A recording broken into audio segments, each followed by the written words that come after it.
Let me tell you why you're here. You're here because you know something. What you know you can't explain, but you feel it. You felt it your entire life. That there's something wrong with the world. You don't know what it is, but it's there.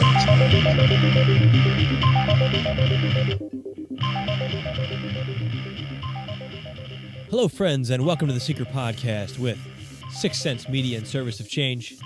It's the show that challenges reality, questions at which we've been taught in hopes of inspiring a new direction of thought to bring about change. We make the paranormal feel quite normal and the supernatural quite natural. That's exactly what we aim to do once again on this episode of the Seeker Podcast. I have Ray Davis, author of Anunnaki Awakening, founder of the Affirmation Spot, my good friend and 6 Sense Media co-founder. He's going to be on here this evening talking a little Anunnaki, talking some ancient history, and delving deep into the future potential of AI and how it's influencing and affecting our lives today. It's a great discussion. You don't want to miss that coming up in the next half of the show. Got some things in the news I'm going to cover as well, some interesting stories as we're tracking continually. You know, I'm seeing constantly now, if I'm on YouTube, if I'm on listening to the radio, the interruptions for these political advertisements. I hate when these things come up. I don't want to see them. I don't want to hear them. I don't want to listen to them. I think they're cheap. I think they insult me at this point. I hate these. I hate them. I hate these political ads. They drive me crazy. And I was thinking, and obviously I'm biased given the platform that I'm on, but I had this issue with the last election when Trump was elected in the office, and I've talked about this story. I chose not to vote because I couldn't pick between Trump and Clinton, and I couldn't decide. I couldn't vote, and I caught a lot of flack from some people. Some people I still haven't spoken to since that election because they stopped talking to me and called me un-American because I didn't vote. I'm so frustrated again because everybody's calling for change again, and everybody once again is going to be calling between the two-party system. We're still playing the same game, and that's my frustration. We're playing the same game, thinking, well, maybe this time we'll get it right. We're not going to get it right. I'm not saying don't vote. That is your right as an American citizen to get out there and to vote. And my hope is that you do pick the right candidates, and it makes a difference, a permanent difference.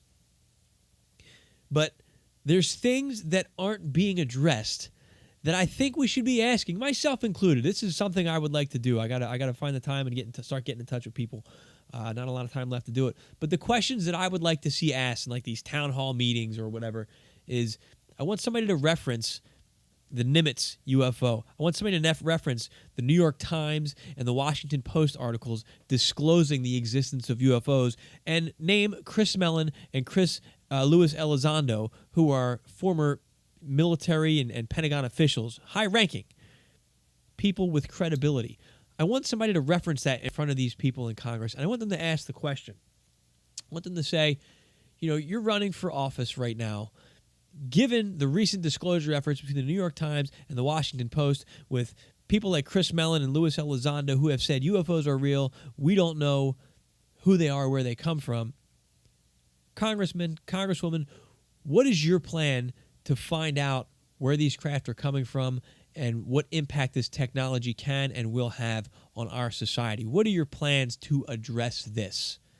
Because this has the ability to end so many problems that we have with energy crisis. We talked about last week on the show, the United Nations came out saying we got 12 years left and then climate change is irreversible. Well, if we came out with some kind of zero-point energy technology that we learned from these craft, if we found a way to communicate with these beings, I think we already have. That's besides the point. We can ask this in a political setting.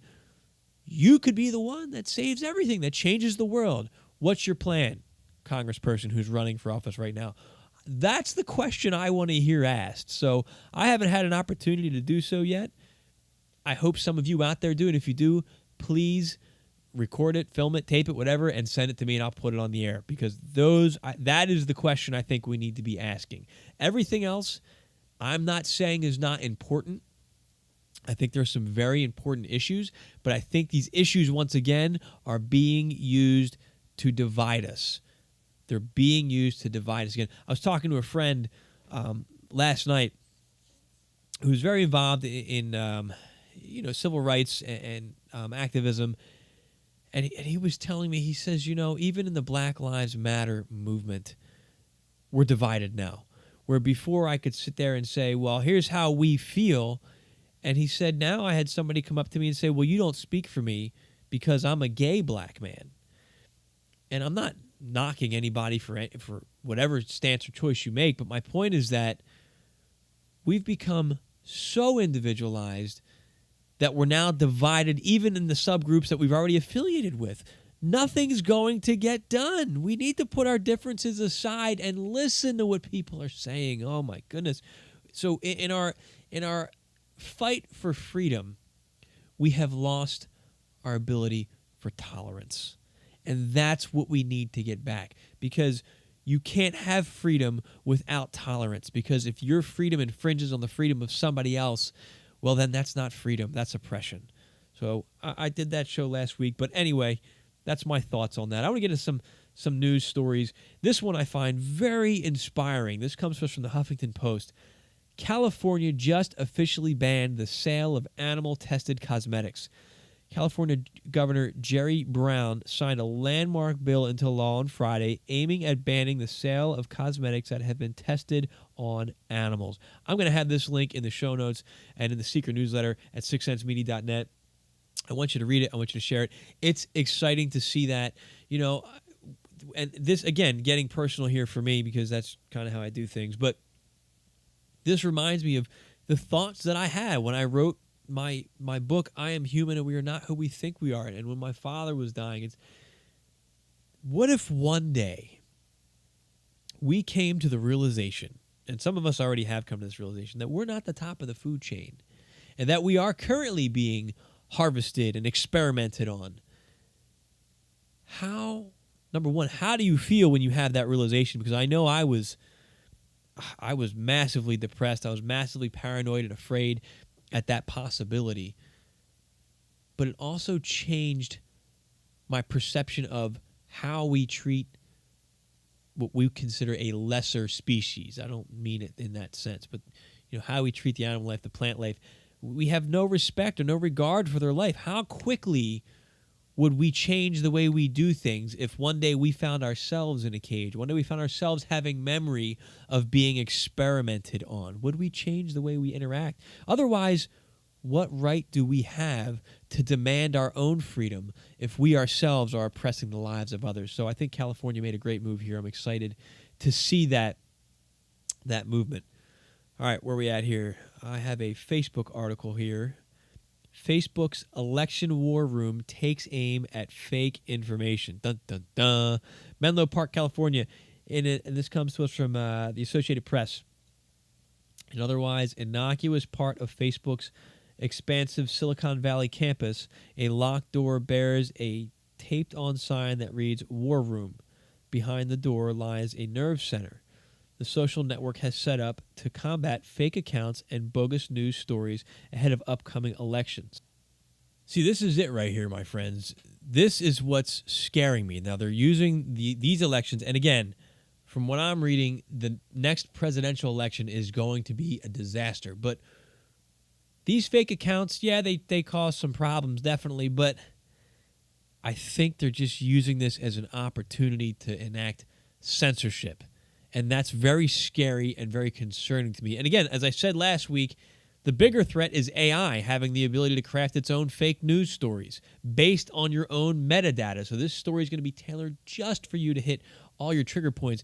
And on top of that, I know we have things like slander. You can't print lies about people and things of that nature. And we have to be mindful of that with stuff that's out there.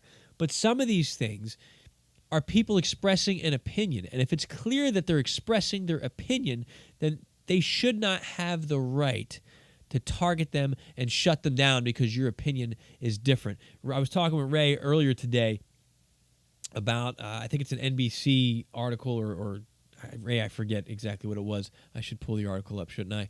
But what they're talking about, and I will have the link to this in my show notes. I don't have it in front of me at the moment.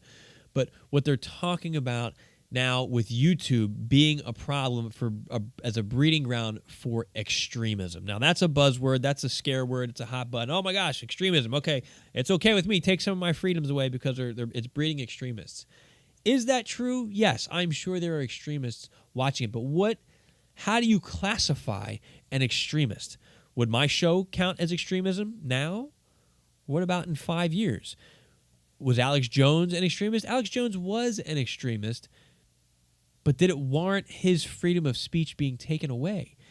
I think we're starting to see the dialogue and the rhetoric that is really going to limit what we can say publicly, what we can say on the air. This is supposed to be the land of the free. And of course, they're going to tell you, it's the Russians, it's the Russians. No, it's all of us, and we have the right to express ourselves. But as soon as you start talking bad about the establishment, well, now you're on the radar. So that's a scary thing. So this kind of piggybacks on that. I'll have those links in the show notes as well.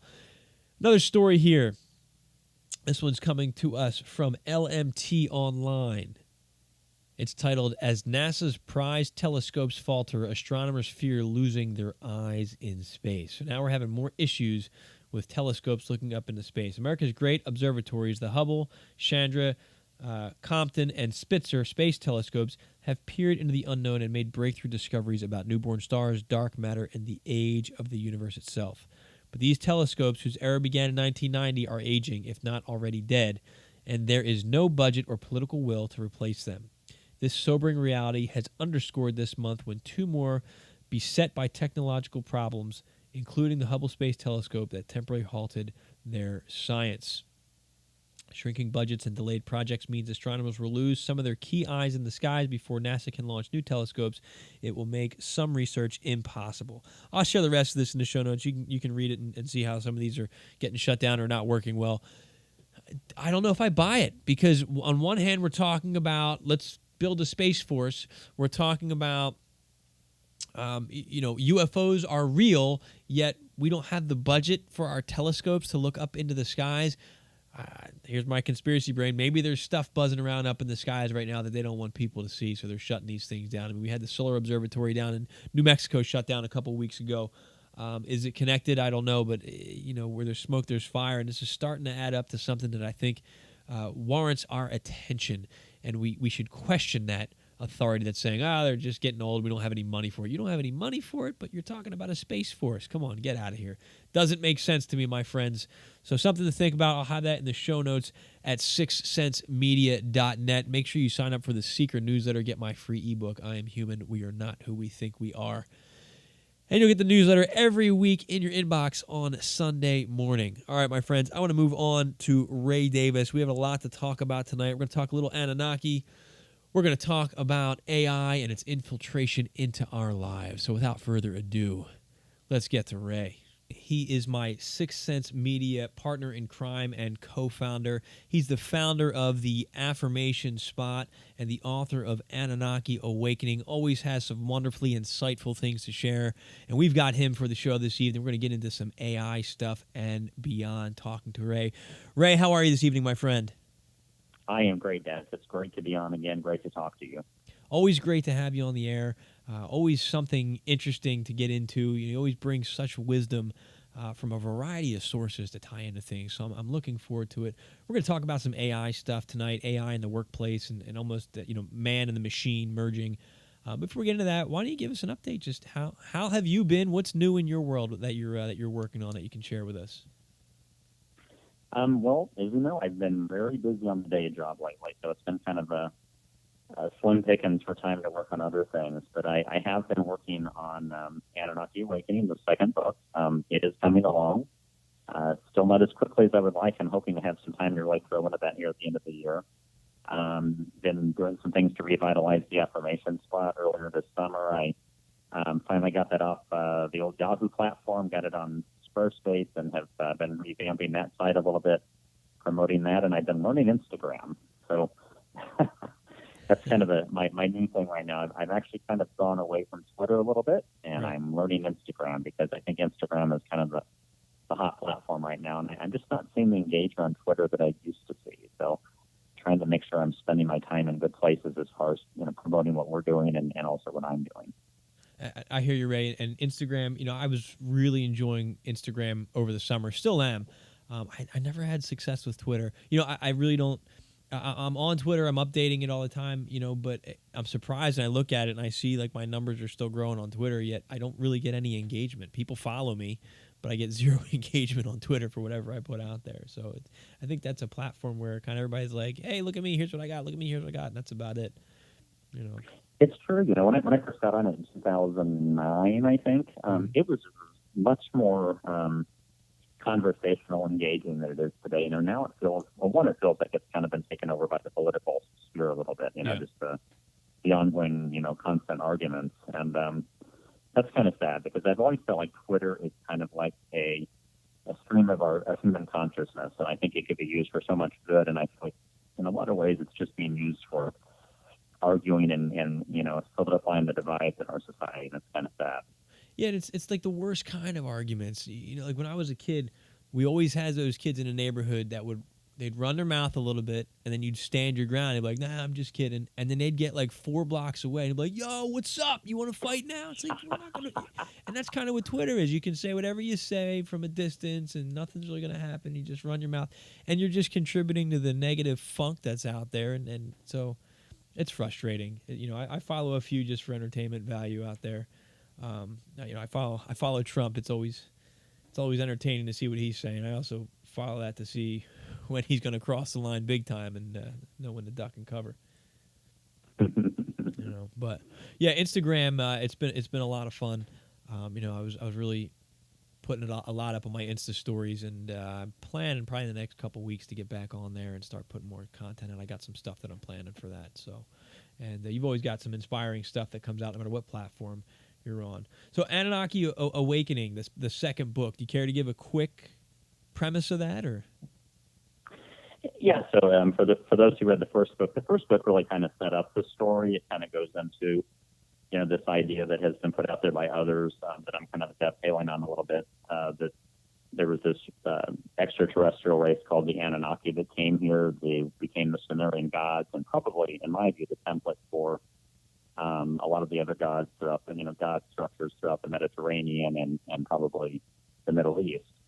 And brings it into modern times, kind of talks about the fact that there's been this huge deception about this throughout time. And my main character is kind of she's a White House correspondent who's kind of a skeptic at first, and then kind of gets drawn into all of this and starts finding out about it. In book 2, where I'm going with this, there'll be a lot of time travel. There will be some space opera. So hopefully some entertaining stories, maybe wars going on in space, all related to what's going on here on Earth. And then at the end, the idea is that basically, the name of the second book is Redemption, and we're trying to finally kind of cleanse ourselves of that age-old deception about how we got here, who we are, and who the Anunnaki are. And at the end of that book, I hope to have cleared the air on all of that, and then be ready for book 3, which will be kind of like, what could our future be like with this burden kind of off of us, and us understanding better who we are and what we're really here to accomplish. I feel like you're writing this project at the perfect time.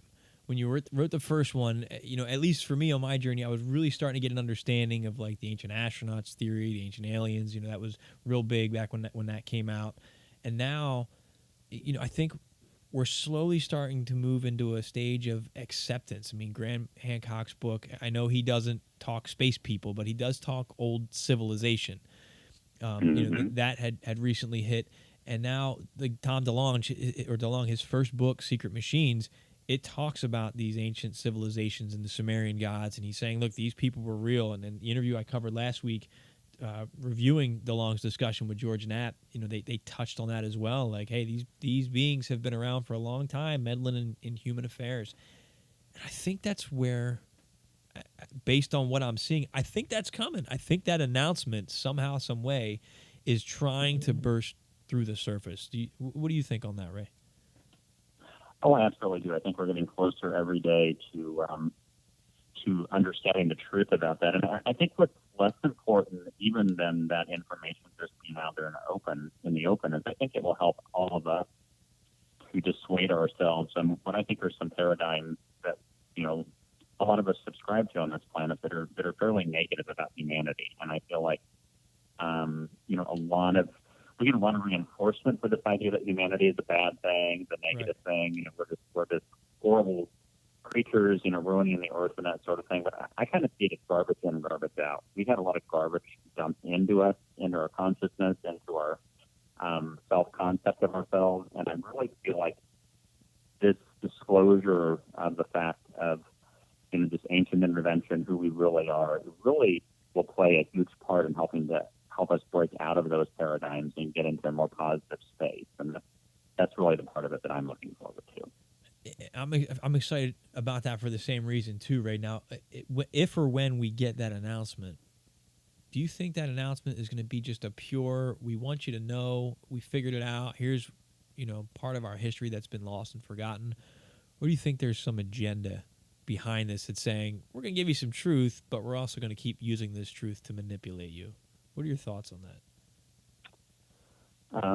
I think it could be both and. You know, I think we're seeing that with PTSA a little bit. And, you know, I talked about this many times, a couple times on the air, you know, that there's a mix of truth that's coming out that's a good thing, and there's still a mix of manipulation and agenda that seems to be tied in with that. And I think the next level of disclosure, which might be this, I mean, if you think about the idea that there might be UFOs flying around in our sky is pretty, for the mainstream, is still pretty, you know, subversive. But the idea that these came and, you know, basically genetically modified us and created us is way more earth-shattering than that. So I think it would be almost impossible, as much as I would like it to happen, for anyone to really come out and clearly state that we have evidence that that's the fact. So I think it's going to come. It almost has to come out, sadly. Yeah. Not that I support this, but I think it almost will come out in some way that still hides part of it and tries to manipulate it. Because I think part of it is that the elite that we know that we have on this planet, that pull all the strings and create the chaos and the wars and the problems, you know, I believe firmly that they are tied in and grouped into all of this in some way, shape, or form. And I kind of go into that in my book a little bit. Mm-hmm.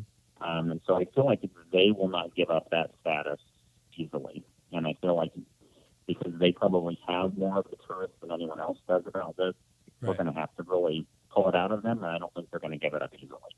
See, and that's what Wilcox said, you know, and first time I listened to him talk, I'm like, this guy's wackadoo, man, because he tells such an extreme story, and my challenge with him is his ego.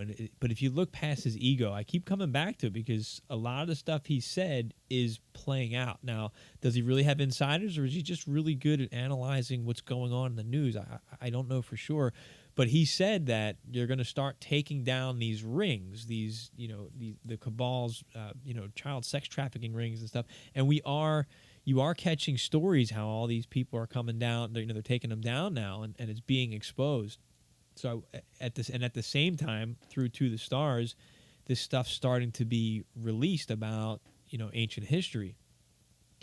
So what he was saying is that the cabal is going to release the information, particularly about Antarctica, because of the artifact that's found down there. He said they're going to release information about Antarctica in order to distract the world from how terrible all of these people are and what they're doing, to kind of soften the blow and take the heat off of them and let them kind of disappear. So I'm wondering, is that what we're starting to see happen now? I think to an extent, yes. And I definitely think they need some sort of a distraction, right? And let's be honest, these people are very good at that. They do it to us all the time. Yeah. And they do it to us to get us into wars. I mean, they're very good with the magic, right? Yep. With the hocus pocus on the one hand while you're not watching the other hand. And I think that their escape method that they're planning on is something big like that that's all released that will allow them to kind of make their, you know, quote unquote getaway. Because I think otherwise, you know, when the people kind of become aware suddenly of what's been going on, I mean, I think there's going to be, you know, a desire to have some sort of recompense for that probably. And you know, I don't want to say that I support that necessarily either. I don't feel like that would move us forward. I just feel like we need to get the truth and move on. But I think that's going to be a natural human reaction. People realize how in the dark and how misled they've been. It's going to be very difficult for some people to process. You know, I can't remember the exact prophecy, but you know, I remember there's some Nostradamus prophecy out there that says like when people learn the truth, they're going to take their own lives or something. I got to find it. I shouldn't even quote it on the air, but something like that is life changing. It's shattering sometimes to realize that you've been lied to, or you, more importantly, a better way to word it is that you bought the lie.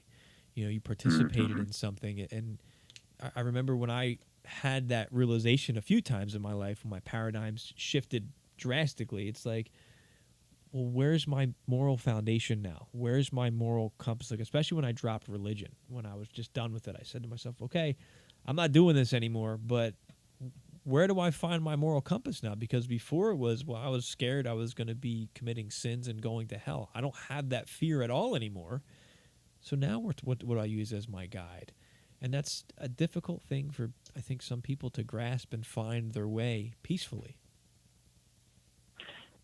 I really agree with that, and I think an interesting piece of this is a number of these belief systems that are out there today have built into them a unique mechanism that's going to make it even that much harder for people to believe this stuff. And that mechanism is this idea that they will be able to say that, well, this is just more deception by the devil or Satan, and we can't buy into this stuff. This is we're trying to deceive. We need to hold on to these old paradigms that we have about the way the world is and who we are, and that's going to be the out. The Pope recently said something like that. He recently talked about deception of the devil. I forget. Sorry to cut you off, Ray, but he recently made statements he blamed something on the devil. It was something major. I don't think it was a sex scandal that's going on in the church, but it was something else he was blaming on the devil, warping people's minds or something.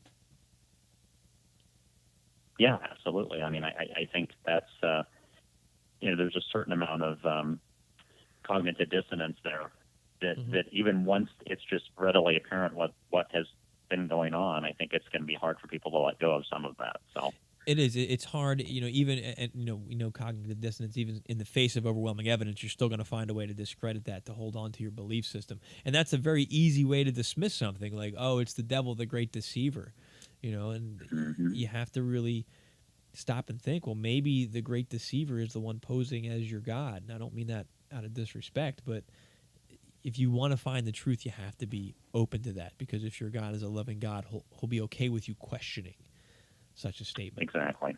But yeah, I am concerned about how this is going to roll out, and if it's going to roll out. But I think it's going to be interesting to watch as it plays out. And as I always caution my listeners, if this comes out in any big way, you need to take some time, because there's going to be a wow factor, I'm sure, and you need to go through that wow factor, the excitement, the fear, the sad, whatever that is.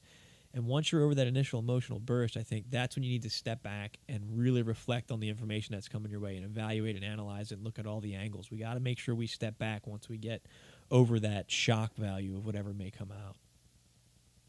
Exactly. And, it's not to be disrespectful to anyone's beliefs. I think that I really believe this. I think we have to be, that our biggest commitment has to be to the truth. Yes.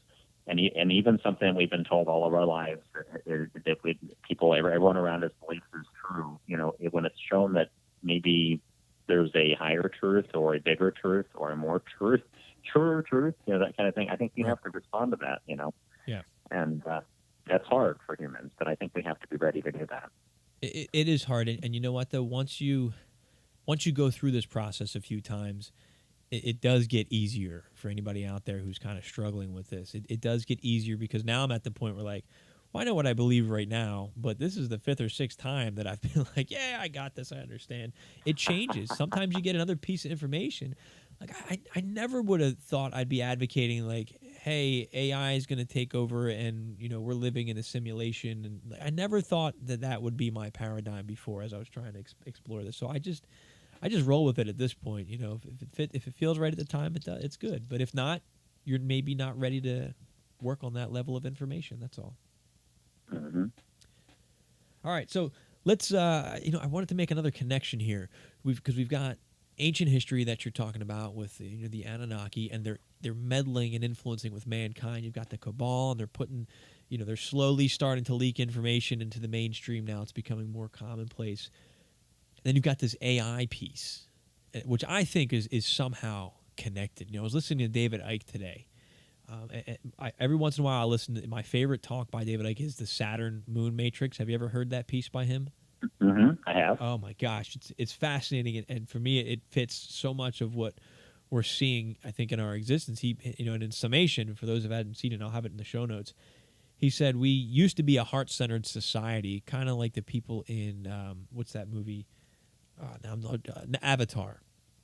A heart-centered society connected to everything, and then somehow we were infiltrated, and basically Saturn is running some kind of crazy technology that has this signal coming out through the rings that's impacting Earth and basically jamming and then changing our own signal, our own connection to the universe that we naturally had. And the moon was put in, this sounds wild for anybody that hasn't gone down this path, and then the moon was put into place, and he goes through and says, the moon, it's such an anomaly because it really shouldn't be where it is, the size it is, the way it is, and the moon was put into place to amplify that signal and continue to keep us contained, basically. Now what we it's interesting because we have direct evidence of the effects of the moon on us, right? So, I mean, yes. Why couldn't we take the next step and believe that something like that is possible? It's difficult for people to do, I think. It was tough for me at first, too, but you're absolutely right, Ray. I mean, we have the evidence that the moon affects mood, it affects water levels, all these different things on the planet and different things with people.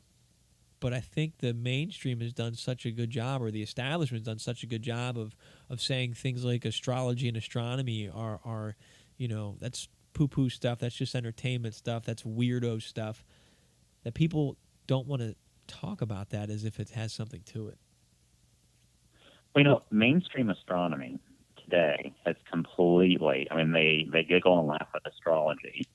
And what a lot of, and I don't think it's that people in that field don't know this. I think they do know this, but a lot of people don't, is that modern astronomy came from astrology. Astrology was the original astronomy in the ancient world.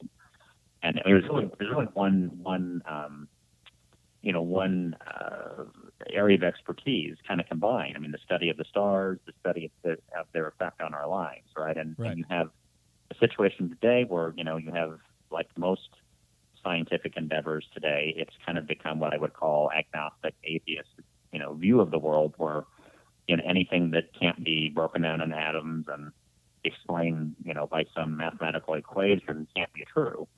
And that's where I think they dismiss the astrology part of this. But I mean, here again, just the moon, there's tons of evidence, and I always distinguish evidence from proof, but there's tons of evidence that there is something to astrology and to its impact on all of us, and that we all talk about being born with a mission, with a purpose, right? Well, I mean, that's all found. One of the places that talks about that, as a basis, is astrology. That we're born at a certain time, at a certain place, that kind of thing, and all of that impacts who we are and who we came here to be. And the computer/internet analogy, I think works. So I think we finally have a vocabulary that we can use that makes a great metaphor, if not something more than a metaphor, for explaining this potential connection that we have. If these constellations have a specific energy, they have a specific frequency that they're putting out based on their composition, their makeup, their location, and that frequency is projecting on our planet at a certain time when we're born, and our DNA is being encoded, because our DNA is a carrier of information. They now say, well, that 98% that we thought was junk DNA actually is kind of like a program running through your body now. Well, if our crystalline structure is interacting with these constellations out there and these other celestial bodies, well, then maybe there really is a science to be had behind that we just, at least publicly, haven't fully understood yet. That these constellations somehow are programming our DNA to perform certain tasks or walk certain paths in our life. Absolutely. And I will tell you, 20 years ago, I had been educated in our mainstream education system, gone to a nice university, and I thought I knew how the world worked. And I encountered a friend of mine and I kind of got involved in a group of people who were into these sorts of different things. And one of the guys in the group was an astrologer. And I was like, oh, that's ridiculous. He was also the first one that told me that there were 12 men's envoys that were running the world, which I also thought was ridiculous. There were 12 what? that there were 12 men somewhere in the world in a smoky room running the world, and I thought, well, that's crazy, Right, that's lunatic stuff, But over time, after talking to him, about astrology, and not just him winning the argument, because I'm not easy to win an argument against, but Right. he really showed me and kind of proved to me and showed me things in my own life tied to my chart that really convinced me that there was a lot to this, and I thought I knew. I think a lot of people are like that. They've been educated in the system, and they've been told that's, voodoo, Yeah. stay away, you're no good. And, why would we close ourselves off to different sources of, it's just like, we talk about remote viewing. There's all these different sources of data out there that we can help us understand ourselves in the universe. And why do we close ourselves off to those so easily? We shouldn't do that. It's like it's ingrained in us now to just dismiss things right away. And I promise I'm not bashing religion. I'm just talking about my experience. But when I was growing up Catholic, when I would have thoughts that would question my religion or challenge that belief system that I had, then I'd have that other voice in my head that would say, that's a sin, start praying right now, or that's the devil. I don't want to go to hell. I want to be a good Christian. I can't have these questions. I can't ask these questions. So my mind was policing itself, so I wouldn't allow it to stray too far. And that, and I think that's, take religion out of it, that's what people do normally. Oh, that doesn't fit the paradigm that everybody sees as normal. I'm not going to think that. I'm not going to talk that. I don't want to be labeled. And they shut themselves down before they even really get into anything. Absolutely. And we see that across our society, even with, the UFO thing, information and everything else, right? I mean, both religiously, politically, culturally, we do that. We have those I would call it conditioning, right? And it's almost unconscious because it came from everybody around us as long as we could remember that we were hearing these people saying these things. Pretty soon we took it internally into our own minds. And that's what I think you see is going on the internet now with all this censorship. Is pretty soon people are going to get the message that you're going to get censored if you say certain things, and people are going to stop saying those things. Right. It's going to clamp it back down. And I'm thinking right now, I try to stay away from the term waking up. But do you think there has been somewhat of a big awakening in the past, let's say even starting in the 80s, with psychic phenomena, with openness to UFOs? Do you think there really has been an awakening? I think it has wider acceptance than it did back then. I mean, this stuff, it's hard to remember, for either of us, we're not quite old enough to remember this, but I do kind of remember as a kid. First of all, I was always interested in books like that. I used to go to the library and get books about topics like that because I wanted to learn more about them. But I think it was, you could feel that it was kind of shunned and kind of thought of as way out there. And to be honest, I think there are still a lot of people I know, even in my own life, that feel like this stuff is like, beyond the pale. But I do think there has been a slow, gradual, I think this younger generation, this generation that grew up post 9/11, that doesn't take, I was going to say a bad acronym there, but doesn't put up with that stuff, right. with stuff that isn't true, that isn't factual, that isn't real, right? I think real is what they want.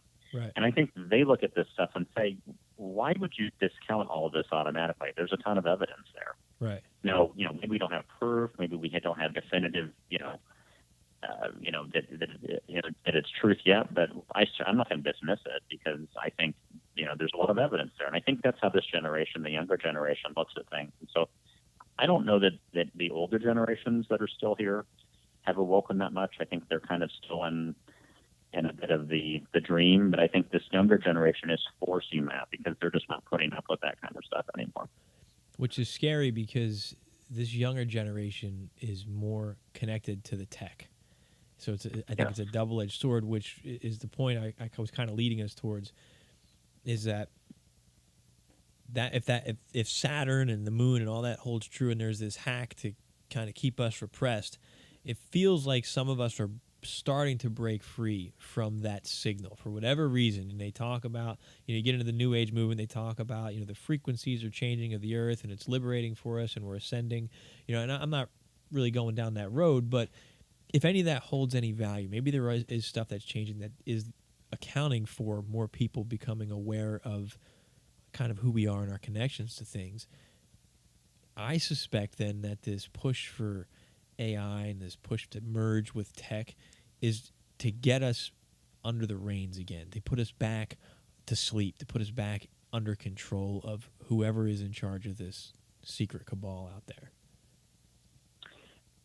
I agree, and I think there's something we need to think about, and that is that this cabal, maybe not in the exact form it is today, but in some form or another, is not something that started 50 years ago or 100 years ago. This is something that has maintained itself across cultures and across time, really for thousands of years in one form or another. Yeah. And these people have not done that. These people, and perhaps their off-world, other dimensional help, have not done that without being very smart. Yeah. And I think that the tech is both the power of this generation and also its kryptonite. Yeah. And that's, I think, the method that is being used to keep a generation that otherwise might go off the rails because they are open thinking and they aren't, going to be bound by tradition and just because someone said something, right, anymore. But the tech is like their kryptonite. That's a very good point, Ray. And I use that as a word of caution that whoever's running this, these elites, these elders, these people in charge, because they are so old, I try to make sure we stay humble when we think, oh, look what we're learning now. Look what we're uncovering now.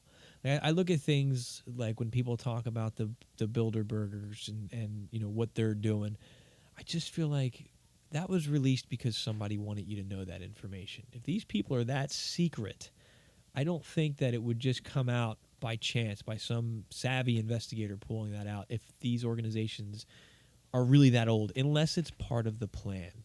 So I think we're being given some truth to make us deceptively feel empowered sometimes. And I try to hold that caution. And I'm paranoid. I try to suspect everything. I wish I didn't think that way sometimes. But so take that for what it's worth. But that's just my counterintelligence brain always kicking in saying, don't trust it, don't trust it. But I think we need to be cautious with every stride that we make that, well, maybe we're being manipulated to do this to fill their agenda. Well, I think you're being too hard on yourself to even use the word paranoia, because I think what it is a person who is looking at the facts, looking at the evidence, and saying, gosh, we've been lied to a lot for a long time. Mm-hmm. It's not really paranoia. It's really just someone seeing the fact that the reason the world, and here's the thing, anyone listening to this out there, I would challenge anyone listening to this out there to really go and turn off the computer for an hour, sit down in a room, turn off the lights, close your eyes, and sit and listen and tell me that you feel like the way the world is operating is in sync with who you are. It's not. Yeah.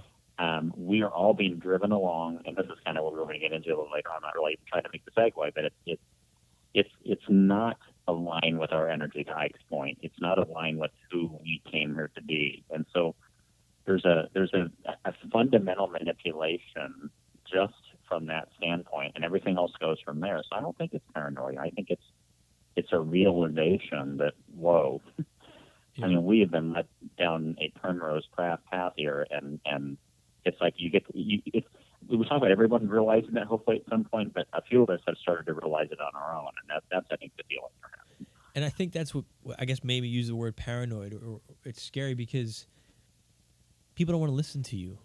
People, you start talking about that, and people are like, yeah, my cell phone's listening to me, yeah. And it's like, here's the document, WikiLeaks, Edward Snowden, like it's here, yet you have it everywhere, So, like, I almost feel like we were talking before the show. I was watching Invasion of the Body Snatchers, and then the remake called The Invasion with Nicole Kidman. I watched both of them over the last 2 weeks, and it just resonates so strongly right now, and everything that they were saying in there, and things that we cover on this show.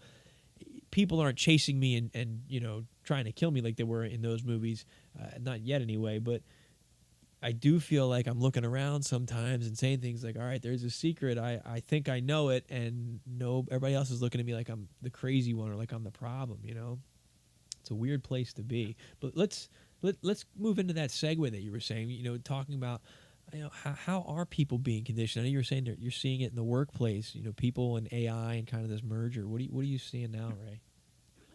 Well, so as I mentioned at the top of the show, I've had a little situation at work and on the day job the last few weeks here where we have really been pushed to the limit on a project, and that's okay. I've been doing this for a long time, and there are times you have to do that. But we're working on a new model at work. It's called the Agile model, and it's one of a number of what I would call efficiency models out there. There's Six Sigma, Kaizen, Kanban, Lean, Scrum. These are all efficiency models that were either generally have been designed by engineers or scientific types, software developers, things like that, all to try to make human beings more efficient in the workplace. And if you go read the language on any of this stuff, you go look these things up, you see that a lot of the language is about, doing stuff faster, better, no mistakes, more efficiently, da-da-da-da-da. And I'm starting to think this is not human energy here.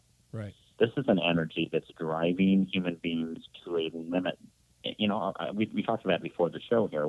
We have a computer in our head that's called our brain. And it's pretty amazing in a lot of ways, but the way it works is on reflection and on thinking through things and making decisions that way, using reason. And it's almost like in the workplace today with all these, management efficiency systems in place. And I'm not saying that they're not logical in a way. They are. I mean, these businesses are looking to make more profit on every dollar and that kind of thing. But they really are an energy, I believe, that is really contrary to most people and the energy that we would live by. And it started occurring to me, what they're doing is they're really kind of driving us toward a world where we're going to reach a human breaking point, and AI in the workplace is going to be the only answer. And we've all seen these articles of, predictions by McKinsey Group, which is a huge consulting firm, saying that 800 million jobs are at risk in the next, 15 or 20 years, right?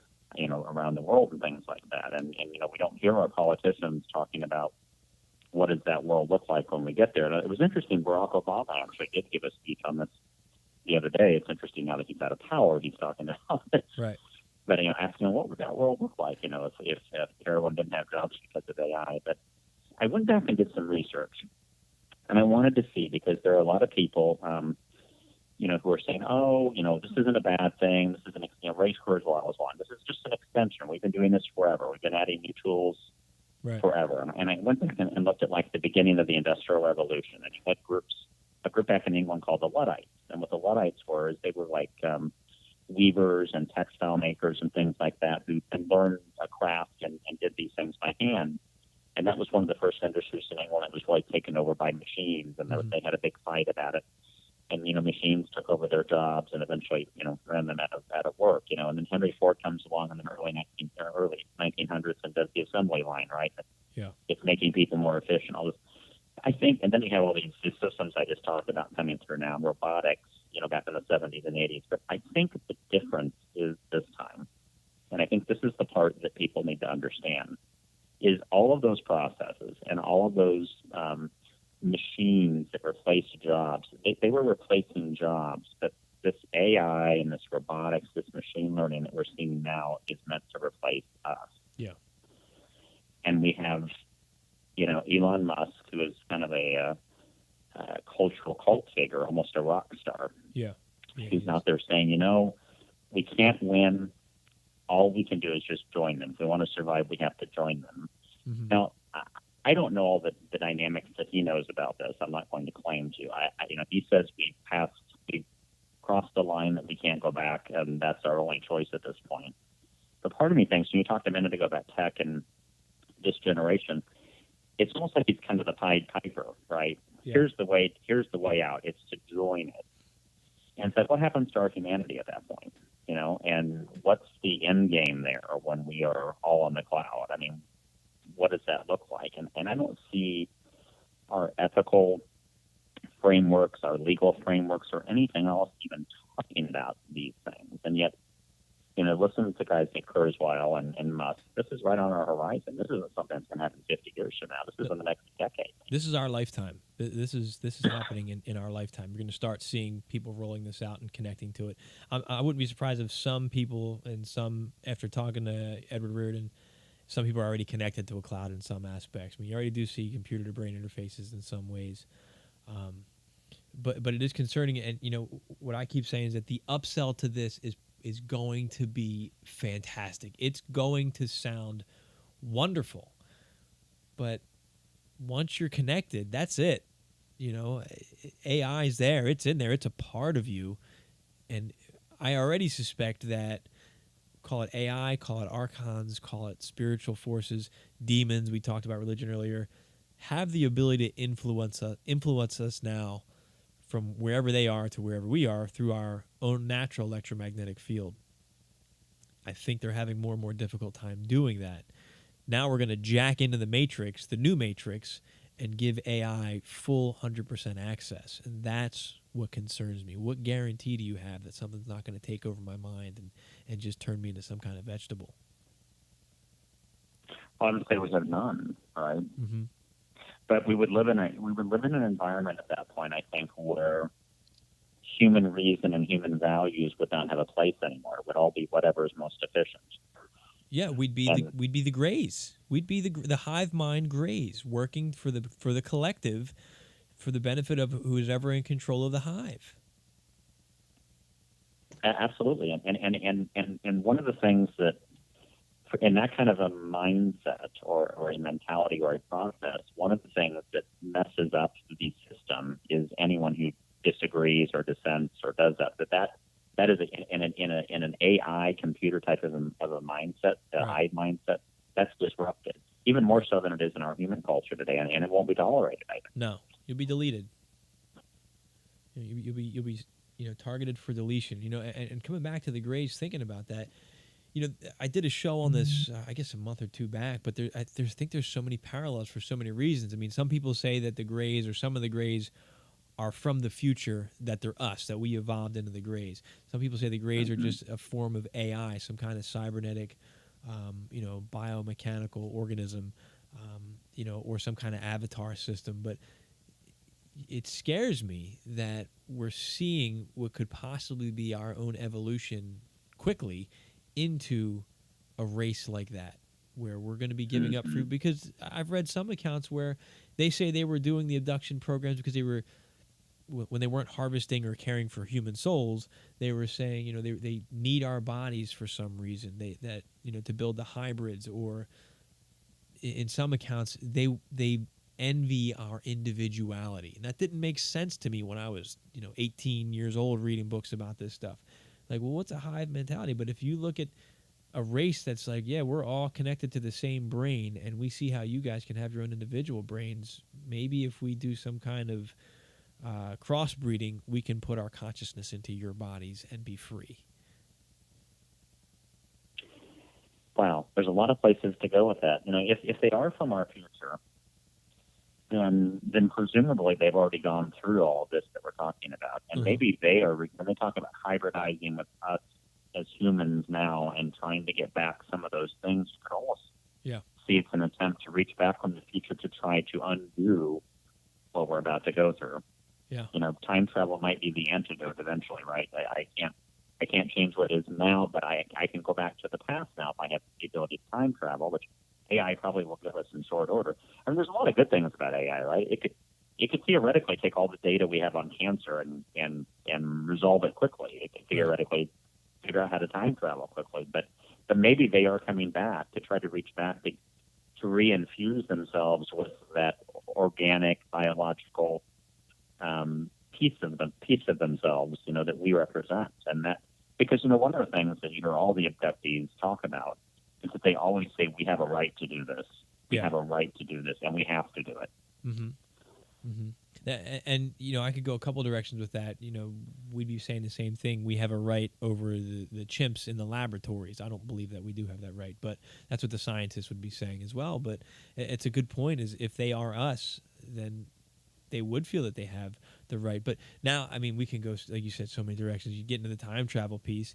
You know, can they come back to the past and change the future? Or when you talk, you know, some of the stuff that Philip K. Dick talked about and talking about the multiverse, some theories state that if you change something in the past, you're not changing your current timeline. Your current timeline will continue as it is forever. You're creating a new timeline where the change will have then affected and impacted. So it just... I think if they're doing that, it's definitely risky. Right? Yeah. I mean, I think there's a risk, but they might feel like they don't have any choice, that that's the risk they have to take in order to try to, you know, again, I feel like they could be looking back, especially on this moment we're about to enter, and say, wow, that was a big mistake.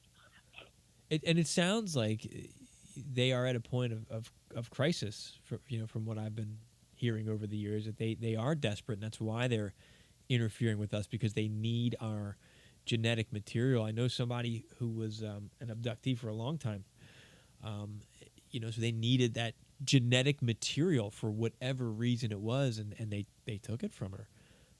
Really kind of crazy experience, but they need something from us. I don't know for what, though. Yeah, I think it's there's a lot of different ways to go with this, or it could be, you know, like you have said in a number of shows. And I think it's a really interesting idea. This idea that AI is a kind of conscious life form that manipulates societies into kind of basically giving themselves over to it. You know, and I mean, if that is the case, then I think. I think they're succeeding here. It appears there are people ready to literally put their wrists out, put the chains on, and march on into the cloud. So, I really think that AI, the more that I've been doing this show and researching this, I do think the AI is some kind of virus that's proliferating throughout the universe, and it's infected our planet. And I think it does the long game. Again, I keep coming back to Corso and the chips that they found at Roswell. If what he said was true about the Roswell crash, I mean, a lot of stuff changed. I think we've been visited for a very long time, for thousands of years, but I wonder if things just seem to have really escalated during World War II. And TruthStream has nailed that same time period. And they talk about a lot of the changes that were put into place there. But, I wonder, was something seeded then, whether it was information or the actual technology, that then this is just part of a long game plan that takes 80 to 100 years to fully play out? I mean, it is. It'll be about 100 years when all this comes to fruition, from World War II, ended, 1944, and we're looking at 2040, 2045 around when this AI is supposed to be really, up and running. Is this a 100-year plan that we're witnessing here? Well, yeah. I mean, we see that even with our own elites. I mean, you can't. People say, well, they have all this power. Why don't they just do this? You can't do that. It's easier to get the slow boil, right? And I think for an advanced race. And by the way, I heard something really intriguing today, and I wish I could remember where I heard it. I can't, but someone was talking about the fact that this AI has not only done this to humans, it's doing this to humans, but has done this to some of the advanced extraterrestrial races we know of. Mm-hmm. That some of them have also been taken control of by AI, which would kind of feed more into your idea about this being something that's been, pervading the universe, so to speak, and threatening all cultures, all biological cultures, perhaps. Corey Good, and it kind of begs the question of what's the source of this, Yeah, and that's it. Where is this coming from?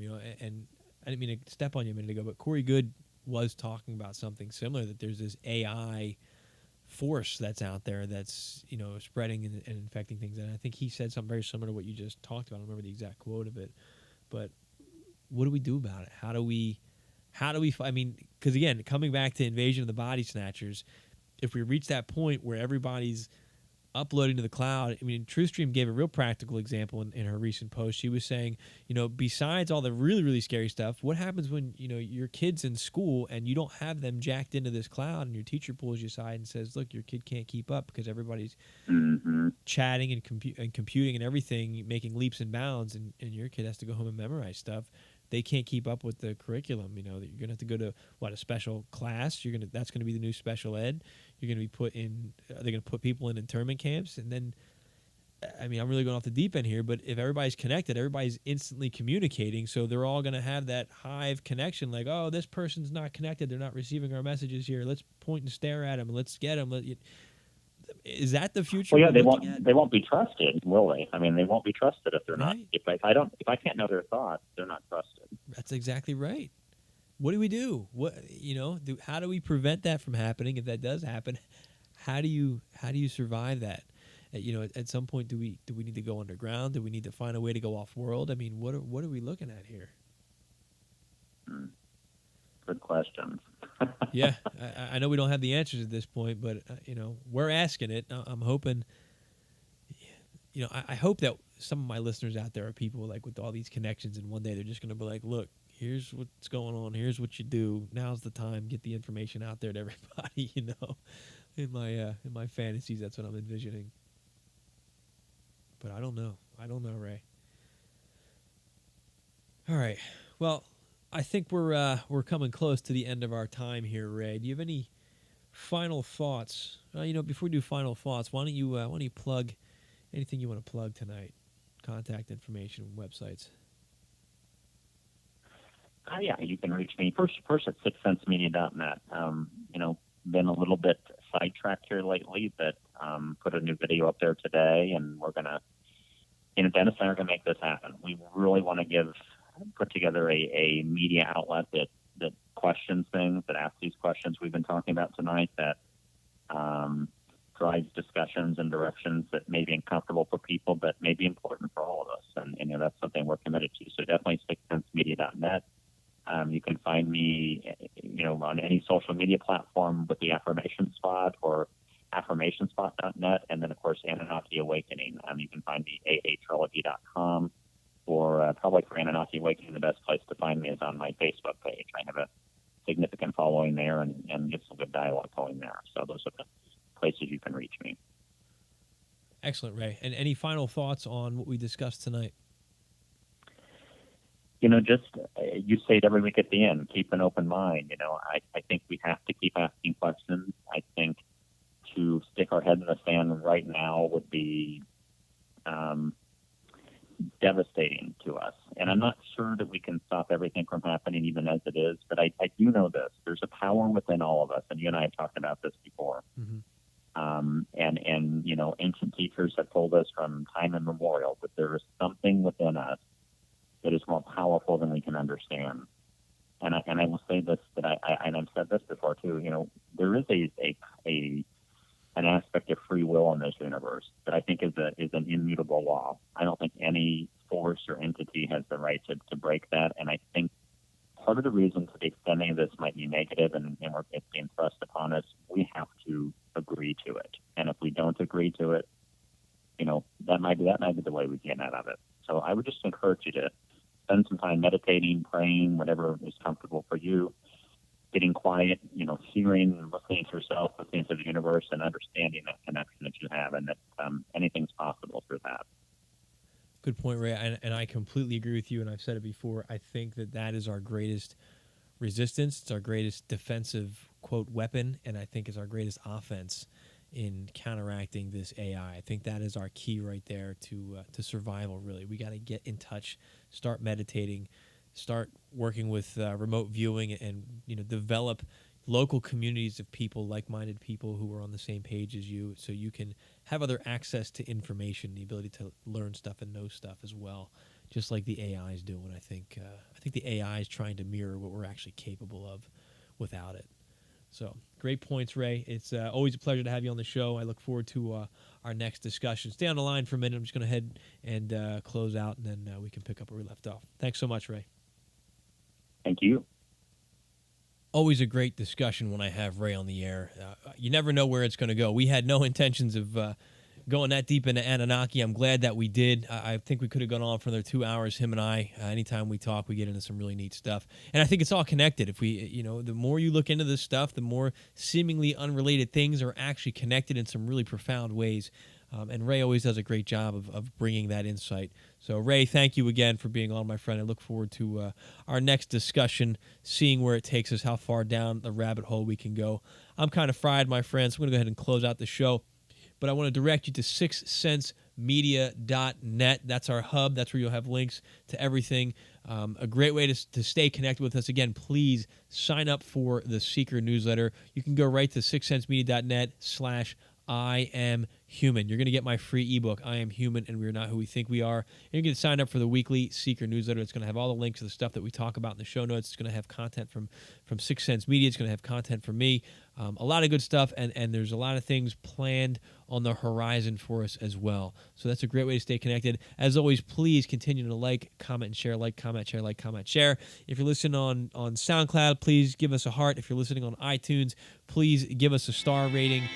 All that stuff helps other people find the show. It tells those platforms, hey, this show is worth promoting, and they'll put it up, wherever in that algorithm. It helps. It really, really helps. So please support the show. It's so easy. You just got to click a button. That's it. You just click a little button. All right, friends. I'm out of time. My voice is shot. I'm Dennis Nappy II. This has been another episode of the Secret Podcast, where small changes among the masses can have a massive impact around the world. I encourage you to be that change. Never stop questioning and keep an open mind. Thank you.